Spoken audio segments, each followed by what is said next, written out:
1월 31일 수요일 신명기 16장 1절로 17절 이스라엘의 3대 절기입니다. 이제 모세는 이스라엘의 가장 중요한 세 절기를 설명하시는 것이죠. 이 세 절기는 이스라엘 전체 삶의 중심축이었습니다. 그들은 1년에 3번씩 예루살렘, 곧 중앙성소에 모여 이 절기를 기념해야 하는 것이죠.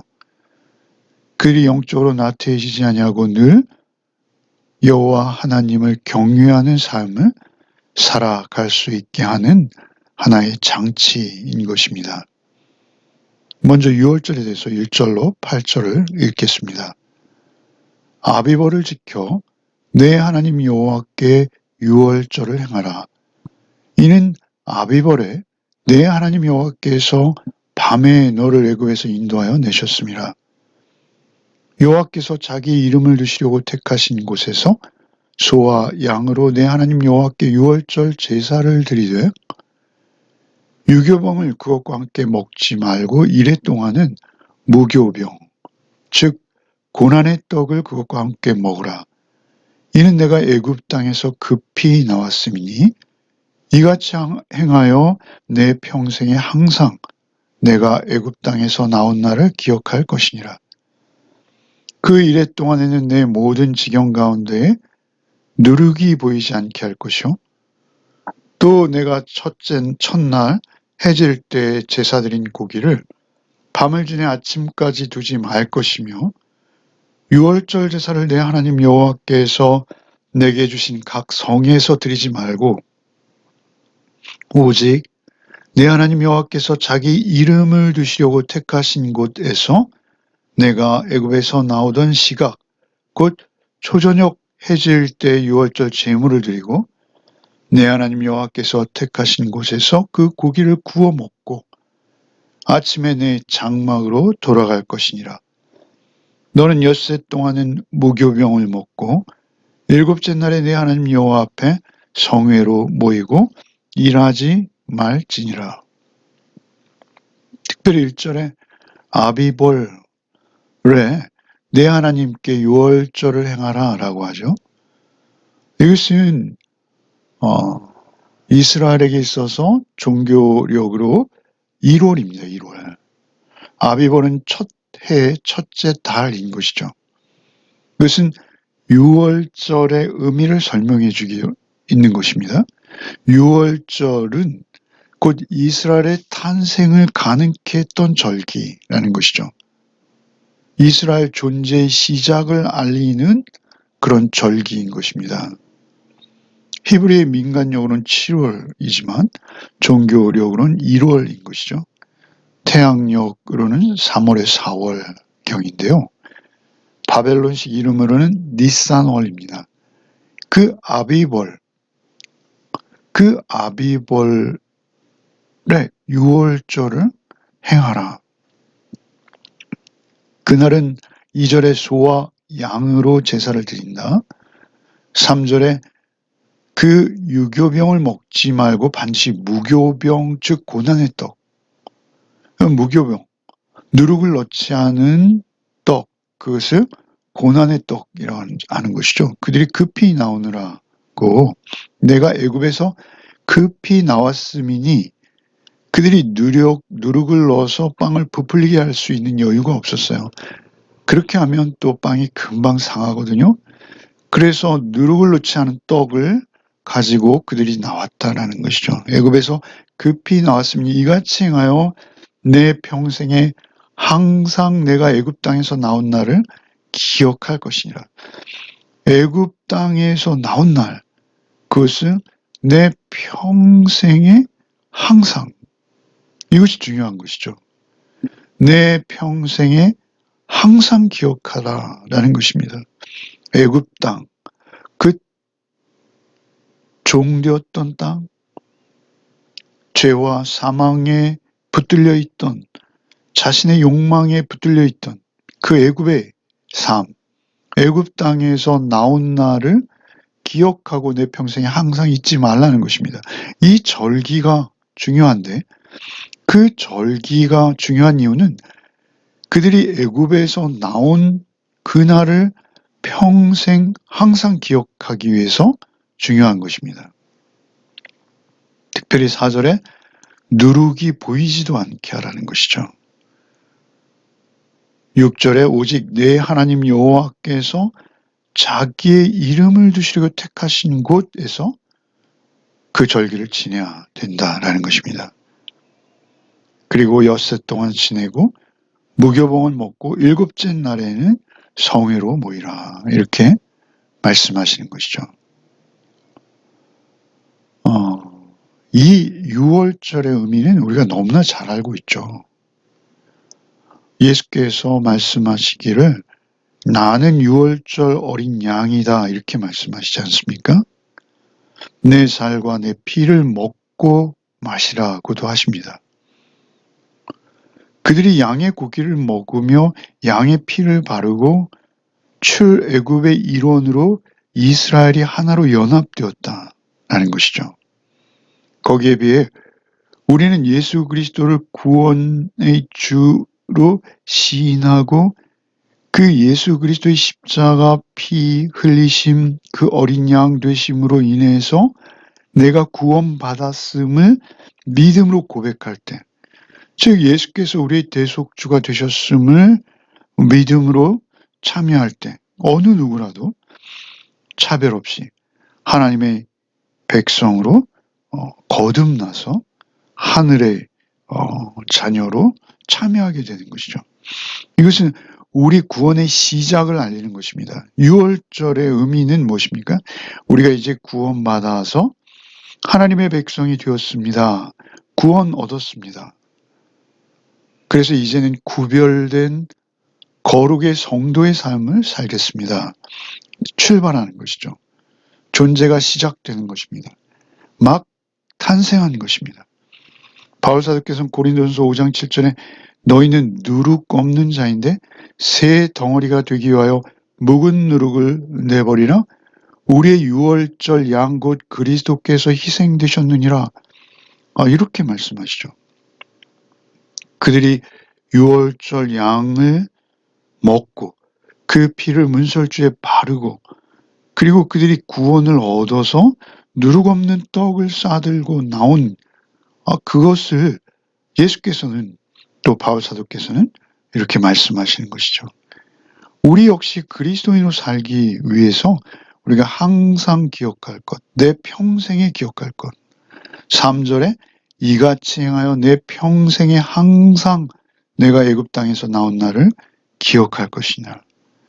우리 역시 십자가 보혈의 은혜로 내가 구원 얻었음을 평생에 항상 기억하는 것입니다. 그때만 우리는 우리 자신을 부인하고 하나님의 은혜로만 살 수 있다라는 것을 말씀하시는 것이죠.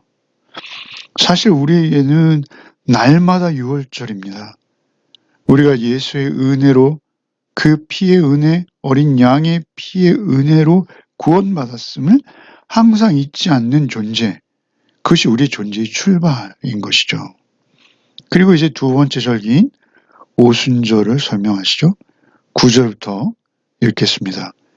7주를 셀지니 곡식의 낫을 되는 첫날부터 7주를 세어 내 하나님 여호와 앞에 7절을 지키되 내 하나님 여호와께서 내게 복을 주신 대로 내 힘을 헤아려 자원하는 예물을 드리고 너와 내 자녀와 노비와 내 성중에 있는 레위인과 및 너희 중에 있는 객과 고아와 과부가 함께 내 하나님 여호와께서 자기 이름을 두시려고 택하신 곳에서 내 하나님 여호와 앞에서 즐거워할지니라.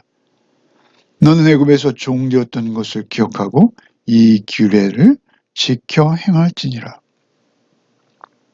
9절에 7째 주를 셀지니 곡식의 낫을 되는 첫날부터 7주. 곡식의 낫을 되는 첫날. 이게 초실절이라고 하죠. 보리를 추수하는 그 첫날부터 77이 49. 10절에 내 하나님 여호와 앞에 77절을 지키되 그러니까 첫날도 7주를 세워서 그날 77이 49, 50일째죠. 그 77절을 지키되 내 여호와께서 내게 복을 주신 대로 내 힘을 헤아려 자원하는 예물을 드리고 그것으로 나누어 먹으라는 것입니다. 7제절을 우리는 오순절, 맥추절이라고 하죠. 밀수확기라고 합니다. 가장 풍성할 때이기도 하죠. 11절에 특별히 내 자녀와 노비라고 하세요. 레위인, 그리고 객, 이방인이죠. 고아와 과부, 그 추수할 것이 없는 그 가난한 이웃들을 내 이름을 두려고 택하신 곳, 내 이름을 두는 곳은 성도요, 오늘날 성전된 우리죠. 그 이름을 두시려고 택하신 곳, 그곳에서 하나님 여호와 앞에서 즐거워하라. 이 오순절을 우리는 사도행전 2장에서 볼 수 있습니다. 오순절 사건, 그것은 성령께서 강림하시는 사건이죠. 성령께서 성도의 구원의 생활을 가능하게 한다라는 것이죠. 우리가 구원받은 하나님의 백성으로 살아가는데 가장 중요한 것은 무엇입니까? 성령님의 임재입니다. 그 성령님의 임재로 우리는 구원받은 자다운 삶을 살 수 있어요. 오순절이 그런 의미입니다. 유월절은 구원의 시작이라면 오순절은 구원의 삶을 가능하게 하는 것입니다. 그런데 여기서도 공통점은 무엇입니까? 12절에 너는 애굽에서 종되었던 것을 기억하고 이 규례를 지켜야 할 것이라. 77절도 역시 유월절도 3절에서 애굽 땅에서 나온 날을 기억하라 하셨고, 그리고 이제 이 77절도 역시 마찬가지 12절에서 애굽에서 종되었던 것을 기억하라 라고 하시잖아요. 그러니까 우리가 하나님께서 우리를 애굽에서 인도하여 내셨다. 하나님께서 우리를 죄와 죽음, 사망의 땅에서 예수 피로 구원해 내셨다. 이것이 우리의 정체성입니다. 모든 절기에는 이 생각이 기본적으로 뿌리가 되는 것입니다. 이 구원의 은혜에 감사하고 감격하는 것이 없다면 절기는 우리는 지킬 수 없는 것이죠. 성령께서 구원의 삶을 이어가게 하시는 것인데 그것은 차별 없이 노비나 내 성중의 레위인, 객, 고아, 과부 모두 모여서 성령의 열매 맺는 삶, 그 사랑과 이롭고 화평과 자비, 양성, 충성, 온유와 절제와 같은 그러한 섬김의 삶을 가능하게 하시는 것이죠. 그것이 오순절이라는 것입니다. 그리고 이제 마지막으로 초막절, 이것은 구원의 완성입니다. 그 구원의 완성을 설명하시죠. 13절부터 읽겠습니다. 너희 타작마당과 포도주 틀의 소출을 거두어들인 후에 이레 동안 초막절을 지킬 것이요 절기를 지킬 때 너와 내 자녀와 노비와 내 성중에 거하는 레위인과 객과 고아와 과부가 함께 즐거워하되 내 하나님 여호와께서 택하신 곳에서 너는 이레 동안 내 하나님 여호와 앞에서 절기를 지키고 내 하나님 여호와께서 내 모든 소출과 내 손으로 행한 모든 일에 복 주실 것이니 너는 온전히 즐거워할지니라. 특별히 13절에 보면 타작마당과 포도주 틀의 소출을 거두어 들인 후에 열매를 거두어 들이는 것이죠. 오늘날은 추수감사절 같은 것입니다. 이래 동안 초막절을 지킨다. 초막 그 빈들에다가 그 풀, 나무, 가지 이런 것들로 초막을 짓고 지내는 거예요. 오늘날 9월에서 10월쯤에 해당하는 추수감사절이에요. 곡식과 과일을 수확하는 것입니다. 그것을 창고에 저장하는 것이죠. 그들에게 흔한 그 대추야자, 포도, 올리브 그런 것들을 따서 13절에 거두어 들인 후에 이것은 추수죠. 우리는 알곡이죠.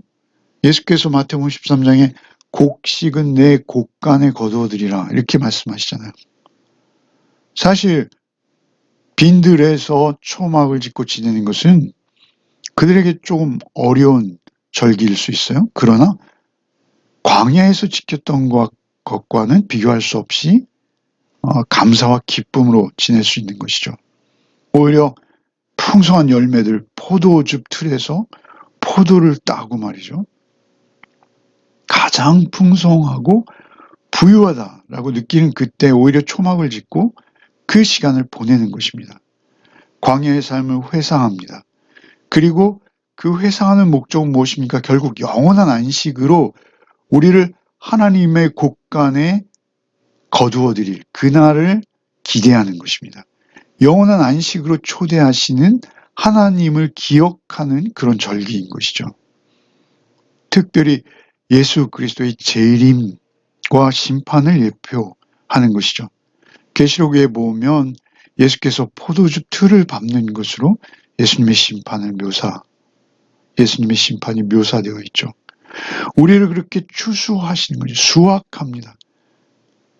가장 넉넉할 때, 오히려 가장 가난했던 광야의 삶을 기억하며 오히려 추수할 것이 없는 이웃들을 초대해서 그들을 채워주는 그 초막절은 천국의 삶을 닮아 있는 것입니다. 예표하는 것이죠.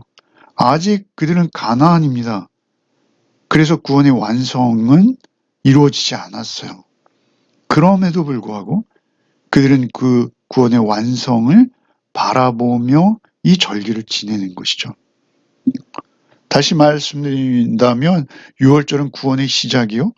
오순절은 구원의 삶, 생활이요. 초막절은 구원의 완성이 되는 것입니다. 이 세 절기를 반드시 지키라는 것이죠. 16절을 읽겠습니다. 너희 가운데 모든 남자는 1년에 3번 곧 무교절과 칠절과 초막절에 내 하나님 여호와께서 택하신 곳에서 여호와를 배웁되 빈손으로 여호와를 배웁지 말고 각 사람이 내 하나님 여호와께서 주신 복을 따라 그 힘대로 드릴지니라. 이 세 절기는 이 땅에서 구원받은 성도로 살아가는데 늘 잊지 아니하고 기억해야 한다라는 공통점이 있습니다. 그 세 절기를 반드시 지키면서 17절에 각 사람이 내 하나님 여호와께서 주신 복을 따라 그 힘대로 드려라 이렇게 말씀하시죠. 우리가 받은 은사, 그것이 어떤 은사가 되었던 세상에서 열심히 살아내는 것이죠. 그 받은 은사와 우리의 믿음의 분량에 따라서 하나님 앞에 충성을 다하라라는 것이죠. 그것이 절기의 목적입니다. 우리에게는 고난주간도 있고요. 성탄절도 있고요. 부활절도 있고요. 성령 강림절이 있습니다. 그러나 가장 중요한 것은 그러한 절기들 중에 주일인 것입니다. 주일. 구원의 은혜를 더 충만히 누리고 또 하나님께서 공급해 주시는 은혜를 받는 거예요. 그것이 우리의 삶의 원동력이요. 우리의 삶의 뿌리인 것이죠. 결국 우리의 완성될 구원을 바라보게 하시는 것입니다.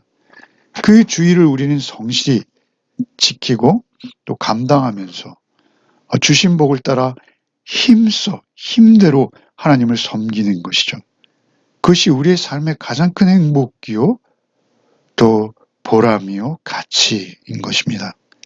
오늘 하루도 오직 우리가 이 절기 가운데 있다라는 것을 잊지 아니하고 성령님의 인도하심을 따라 말씀을 붙들고 하루를 살아내는 복이 있으시기를 바랍니다. 기도하겠습니다. 주님 감사합니다.